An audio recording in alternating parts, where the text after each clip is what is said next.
sure. Apa yang kamu rasakan saat sedang menonton berita di televisi? Layar menampilkan sosok seorang pemimpin negara yang selama bertahun-tahun menantang dunia. Kini ia tertunduk, tangannya terborgol, berjalan di bawah kawalan ketat agen federal. Amerika Serikat menyebut ini sebagai kemenangan demokrasi, sebuah penegasan bahwa tidak ada satupun yang kebal hukum. Namun bagi kamu yang mengingat awal tahun 2000-an, kalimat ini terasa sangat familiar. Rasanya seperti memutar kaset lama di pemutar video yang baru, karena seringkali kebanggaan satu pihak justru menjadi alarm bahaya bagi pihak lain. Alarm bahwa kedaulatan sebuah bangsa sedang dipertaruhkan di panggung global. Pernyataan kemenangan dari Washington ini sebenarnya bukan hal baru.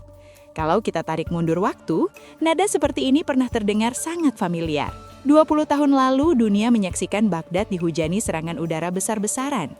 Operasi itu diberi nama Shock and Awe, sebuah pesan bahwa kekuatan penuh telah dilepaskan.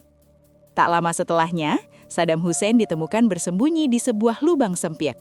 Seorang presiden yang dulu berkuasa penuh ditarik keluar, ditangkap, lalu diadili.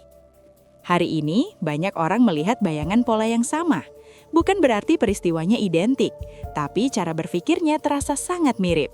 Bayangkan sebuah skenario di mana Nicolas Maduro tidak lagi dijatuhkan oleh dinamika politik dalam negerinya sendiri, melainkan oleh operasi militer asing yang masuk hingga ke jantung kekuasaan. Dalam gambaran ini, Istana Miraflores bukan lagi simbol kedaulatan negara. Ia berubah menjadi sekedar titik koordinat dalam peta. Pasukan elit bergerak cepat, teknologi canggih bekerja tanpa suara, dan seorang presiden diseret keluar dari ruang pribadinya sendiri. Lalu ribuan kilometer jauhnya, ia dihadapkan pada sistem hukum negara lain.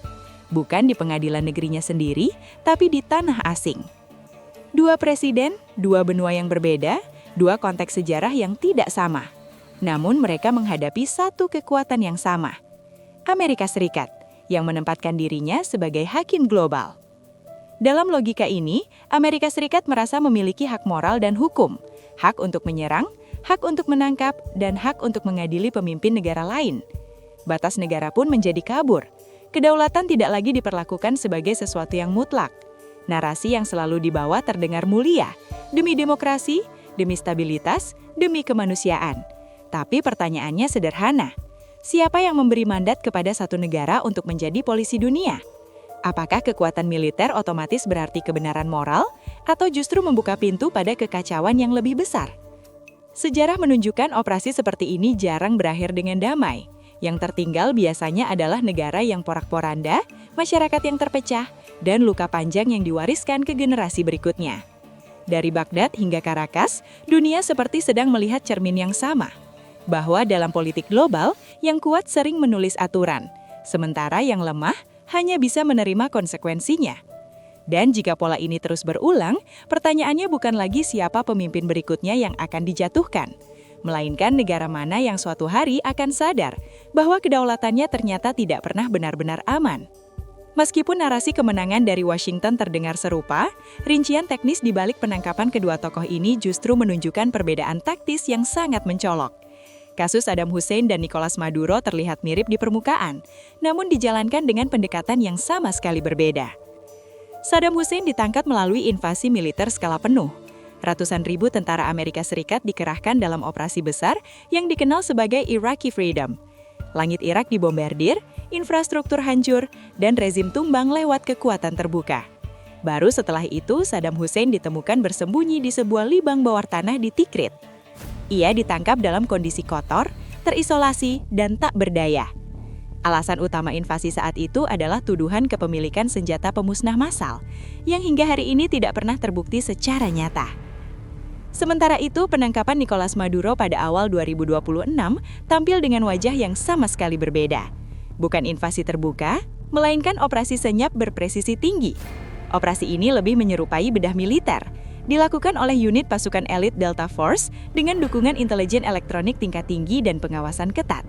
Tidak ada hujan bom, tidak ada pengerahan ratusan ribu pasukan, namun dampaknya langsung menusuk ke jantung kekuasaan. Maduro tidak ditemukan bersembunyi di pinggiran negara. Ia diringkus langsung dari Istana Miraflores, pusat kekuasaan Venezuela. Tuduhan yang diarahkan kepadanya pun jauh lebih spesifik. Bukan senjata pemusnah massal, namun dakwaan narkoterorisme. Departemen Kehakiman Amerika Serikat mengklaim memiliki bukti keterlibatan Maduro dalam pengiriman lebih dari 250 metrik ton kokain setiap tahunnya ke wilayah Amerika Serikat. Perbedaan paling mendasar berikutnya terletak di meja hijau yang mereka hadapi. Saddam Hussein diadili oleh pengadilan khusus di Baghdad, di bawah pengawasan langsung Amerika Serikat.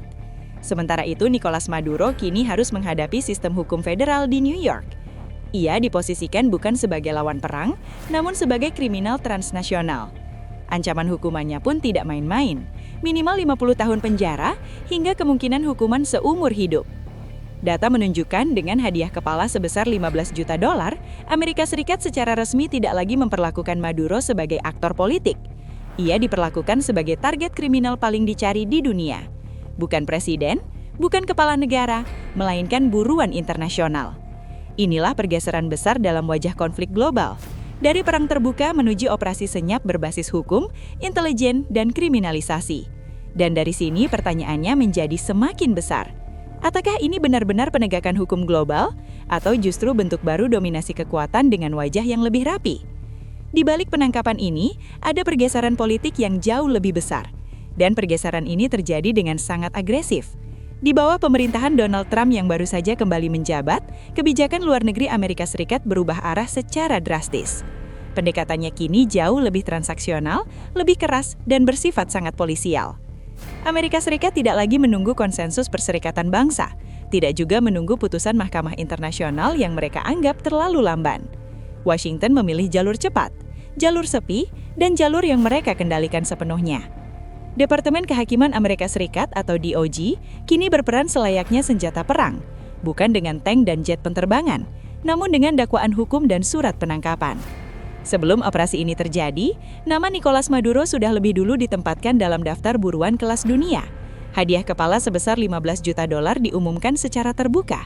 Sebuah sinyal jelas bahwa Amerika Serikat tidak lagi melihat Maduro sebagai aktor politik.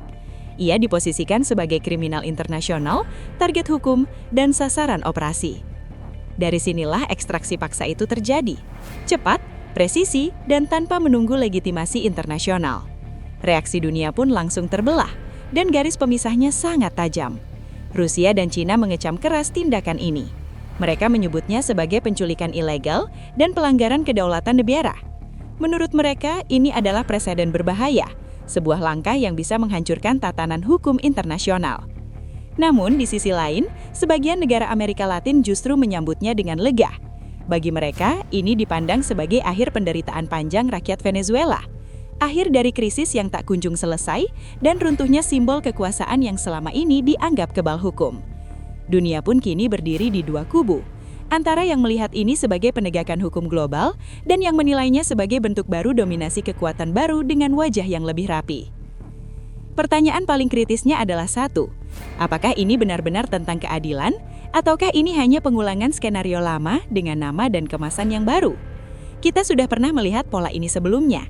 Pada kasus Saddam Hussein, dunia dijanjikan demokrasi untuk Irak. Namun yang terjadi justru sebaliknya. Perang saudara berkepanjangan, puluhan tahun ketidakstabilan, dan miliaran nyawa yang harus membayar harganya. Kini, pada kasus Nicolas Maduro, narasinya kembali terdengar mulia. Amerika Serikat berdalih ingin memberantas narkoba, menegakkan hukum, dan melindungi masyarakat internasional. Namun banyak analis melihat lapisan lain di baliknya, bahwa ini bukan sekedar perang melawan narkotika. Venezuela menyimpan cadangan minyak terbesar di dunia, dan bagi sebagian pihak ini terlalu strategis untuk dibiarkan di luar kendali.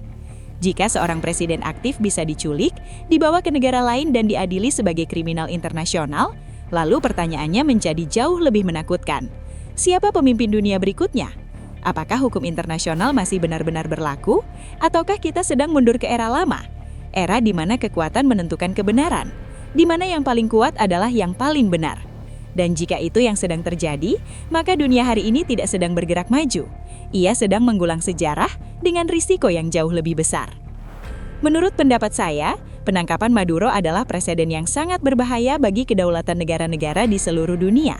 Namun di sisi lain, ini juga menjadi konsekuensi tragis bagi seorang pemimpin yang membiarkan negaranya hancur demi mempertahankan kekuasaan. Perbedaannya cukup jelas. Saddam Hussein kini diadili sebagai gembong narkoba, bukan semata sebagai diktator politik.